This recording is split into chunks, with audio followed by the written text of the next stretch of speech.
The summer heat of August 1944 bakes the stone courtyard of the Saumur Cavalry School in western France, where yellow dust settles over ancient cobblestones. Standing near the arched stone entrance of the main riding hall is 42-year-old French cavalry Captain Henri de Saint-Germain, wearing a faded olive dress uniform pinned with the silver cross of a French armored division. In his hands, resting against a dark velvet cloth, he holds a long, straight steel cavalry saber with a heavy steel basket hilt. Walking across the sunlit courtyard, surrounded by 4 American staff officers and 2 French liaisons, is General George S. Patton Jr. Saint-Germain steps directly into the general's path, bringing the heavy weapon up to a crisp vertical salute before lowering the steel blade parallel to the stone floor. He looks Patton in the eye and speaks in clear, quiet English. "Mon General, this blade was forged in 1913 after your own design drawings at the Springfield Armory. I have carried it through 5 years of war to return it to the man who drew its lines." The entire courtyard goes completely motionless. American staff colonels freeze mid-stride, their eyes locked on the long steel blade hanging between the French captain and the 3-star general.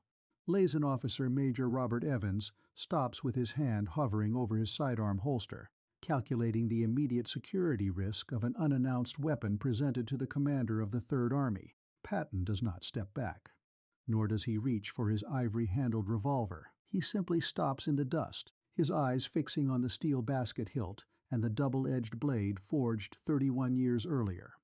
What happened in the next 60 seconds would reveal the deep historical link connecting 2 nations through the ancient art of cavalry command, and the answer was not what anyone in that stone courtyard was prepared for. If you want more untold stories from World War II, hit that subscribe button right now and turn on notifications for every hidden moment of history.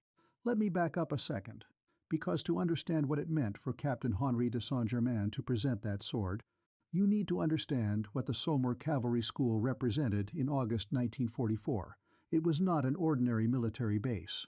It was the historic heart of French equestrian and cavalry tradition, an institution where generations of French, European, and American cavalry officers had studied tactics, horsemanship, and blade fencing since the 18th century.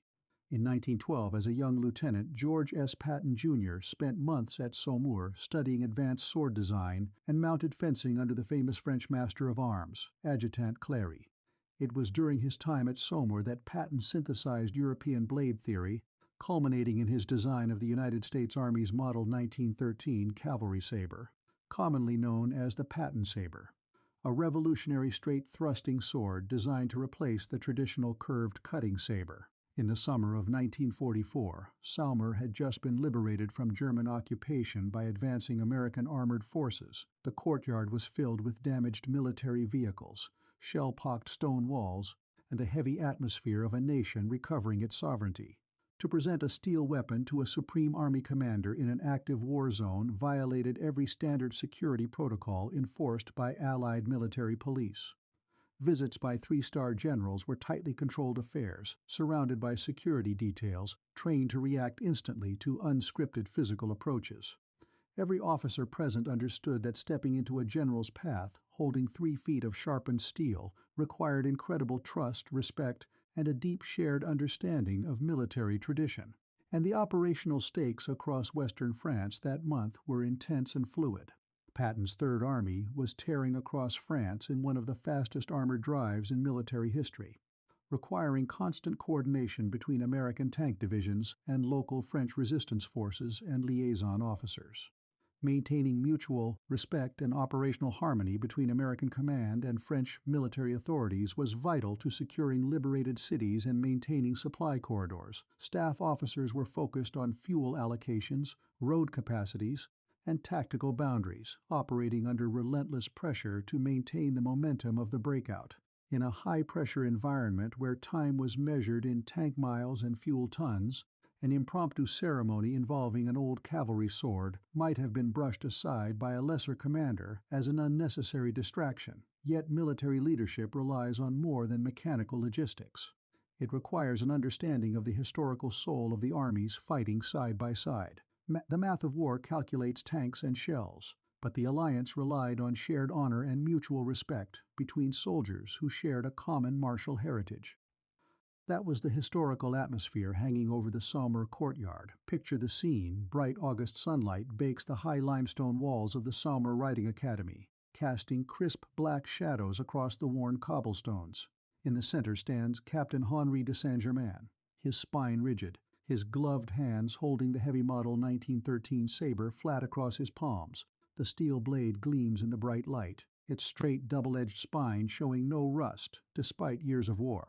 Opposite him stands General Patton in his polished riding boots, his silver helmet gleaming, his jaw firm as he gazes at the sword he had designed as a 27-year-old lieutenant over 3 decades earlier. Behind Patton, Major Robert Evans and 3 staff colonels stand motionless in the dust, their breath held tight as they watch the silent encounter between the two officers. The only sound is the soft cooing of pigeons in the stone eaves above and the faint, rhythmic rumble of an American tank column crossing the Loire River bridge 2 miles away. Stay with me, because what happened next in that stone courtyard is the part nobody was expecting.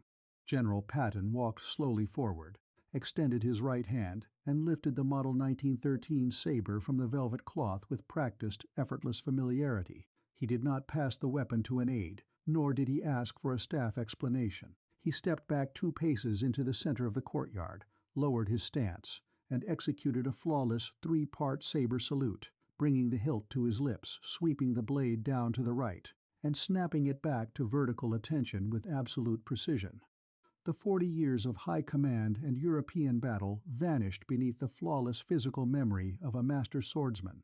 Patton looked down at the Springfield Armory date stamp near the ricasso, raised his eyes to meet St. Germain's, and spoke 3 words: "A fine blade." He did not keep the saber. He carefully laid the sword back onto the French captain's velvet cloth, reached out, and shook Saint-Germain's hand with firm, quiet respect before resuming his inspection walk toward the Academy library.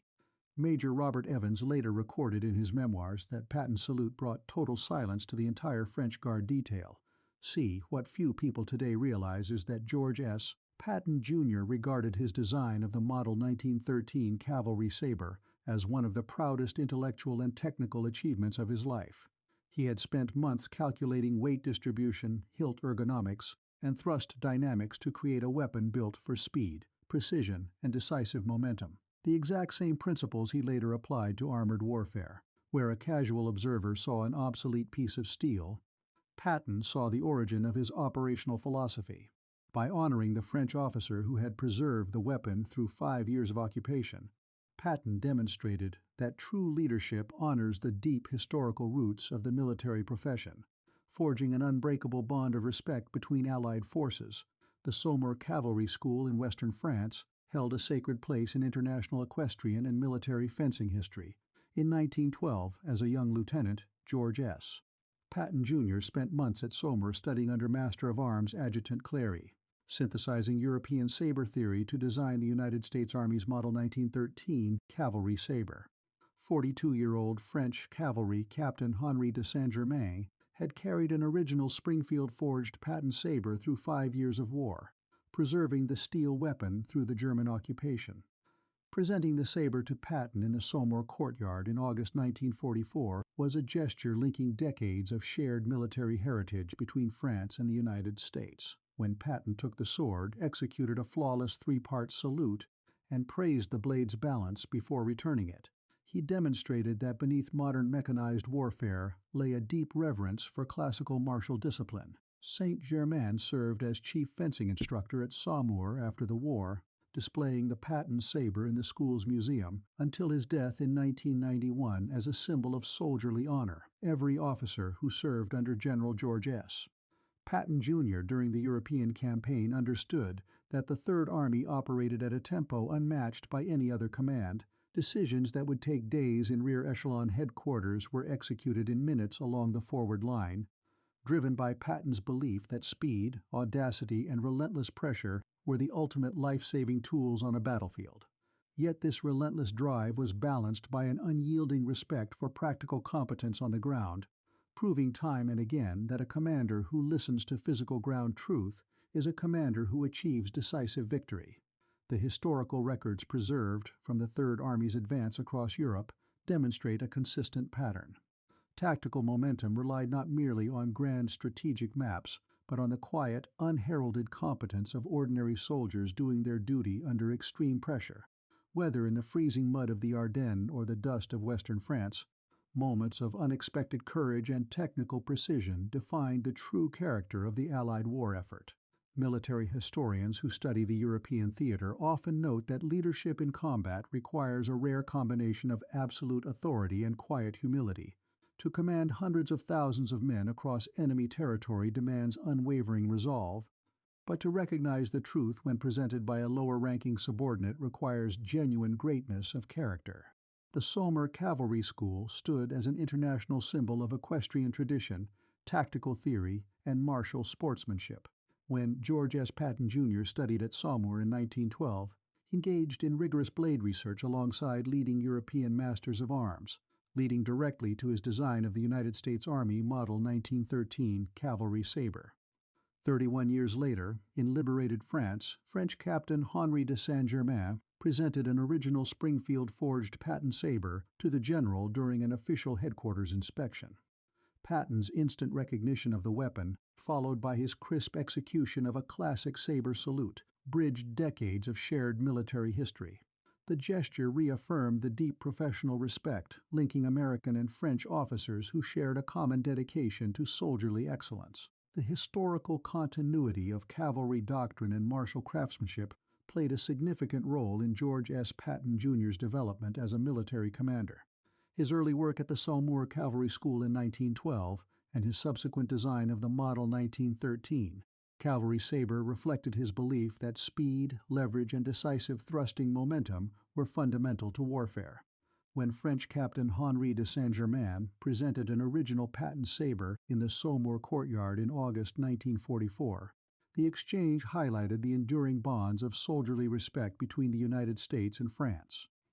Patton's crisp saber salute honored not only the individual officer, but the shared tradition of martial excellence. The Saumur Cavalry School in western France held a sacred place in international equestrian and military fencing history. In 1912, as a young lieutenant, George S. Patton Jr. spent months at Saumur studying under Master of Arms Adjutant Clary, synthesizing European saber theory to design the United States Army's Model 1913 Cavalry Saber. 42-year-old French cavalry Captain Henri de Saint-Germain had carried an original Springfield-forged Patton saber through 5 years of war, preserving the steel weapon through the German occupation. Presenting the saber to Patton in the Saumur courtyard in August 1944 was a gesture linking decades of shared military heritage between France and the United States, when Patton took the sword, executed a flawless three-part salute, and praised the blade's balance before returning it. He demonstrated that beneath modern mechanized warfare lay a deep reverence for classical martial discipline. Saint-Germain served as chief fencing instructor at Saumur after the war, displaying the Patton saber in the school's museum until his death in 1991 as a symbol of soldierly honor. Captain Henri de Saint-Germain was 42 years old, born in Saumur, France. He came from a long line of French cavalry officers, graduating from Saumur in 1924 and serving as a reconnaissance troop commander during the 1940 Battle of France. He joined the French Free Forces under General Leclerc, fighting through North Africa and Normandy before returning to liberate his alma mater at Saumur. After the war, he served as chief fencing instructor at the Saumur Cavalry School until his retirement in 1962. Until his death in 1991, he kept that Model 1913 Patton saber mounted in a glass display case inside the Saumur Academy Museum, telling generations of French cadets that real military excellence is born from a deep reverence for history, discipline, and the enduring bonds of soldierly honor. Was General Patton right to pause a major military inspection to engage in a formal saber exchange with a French officer? Some would say that indulging in historical sentimentality during a fast-moving combat campaign distracts from urgent tactical duties and sets an unnecessary precedent for rear-echelon ceremonies. Others would say exactly the opposite, arguing that Patton showed profound command wisdom, proving that honoring shared military heritage and cementing international respect is essential to leading a successful coalition in war. Let us know in the comments below. And if you want more untold stories from World War II, make sure you subscribe.